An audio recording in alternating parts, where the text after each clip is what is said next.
thought it was a good thing to review some of the things we've talked about with Facebook. You can share whatever content you like, but we encourage you to share Smarts content as well. If there's a particular class that you really like and want to share with a friend, or if there's information about COVID or the flu or anything that's on there that you would like to share, we really encourage you to share that. We've gotten a lot of views on our Facebook page recently, and it's, I think, due to people sharing things. So that's awesome. We want to be as broadly shared as possible. Just keep that in mind. So I'm just going to show you an easy way to share things on Facebook. And some of you may be doing this already, but for those of you that don't know this, let me show you.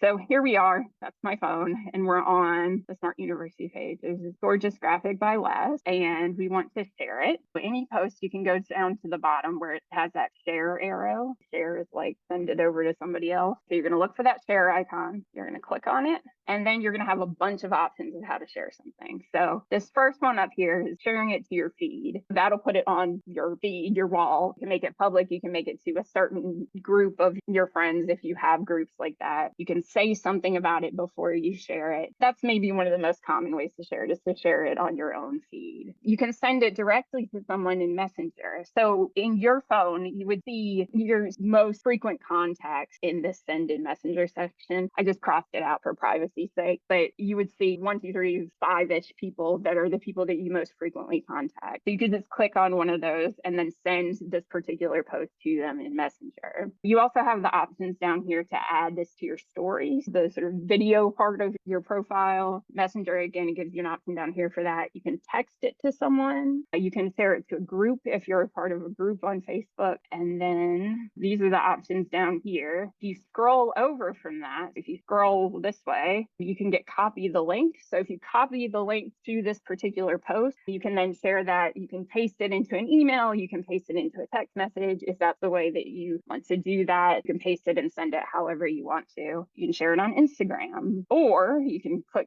these 3 dots at the end and you get even more options. So this will be based on what kind of apps you have on your phone. I have Dropbox, I have Google Drive. I could send it via Gmail right here. You'll also have a way here to send it to your contacts. Again, I've blocked that out just for privacy's sake. There are tons of options of how to share it with just a couple of clicks of the button there. The last thing I wanted to talk about, have you ever gone to the Smart Facebook page and you didn't see a video even though we were supposed to be having a live stream? Every now and then we're a little bit late, and I try and give you the heads up when that's the case. But if it's clearly time for a live stream to happen and you're not seeing that video, I know that people have notifications about Smart going live. Sometimes those can act up a little bit. Like sometimes you might not get it even though we are going live. It's just a quirky thing. The thing that you do in that case is, first of all, make sure you're on the Smart Facebook page. So go on the Smart Facebook page. And then if you still don't see it, refresh your screen. And if you keep refreshing your screen, chances are we will pop up at some point. Sometimes it's just like you need to reload it for it to get the message that we're there. So this is kind of hard to show you in this video, but I think you will get the point. So what I'm doing in this is I'm just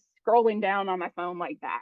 And that's refreshing the page. And you see the home popping up when I do that. I'm just going to do that. I would do that until I see the live stream coming on. So just refreshing by doing the hard swipe down. Just do that a couple of times. That's just the tip trick thing to do if you find yourself on Smart's Facebook page at a moment when there should be a live stream and you're just not seeing it. Sometimes the Facebook app just has to catch up to what's happening in real time.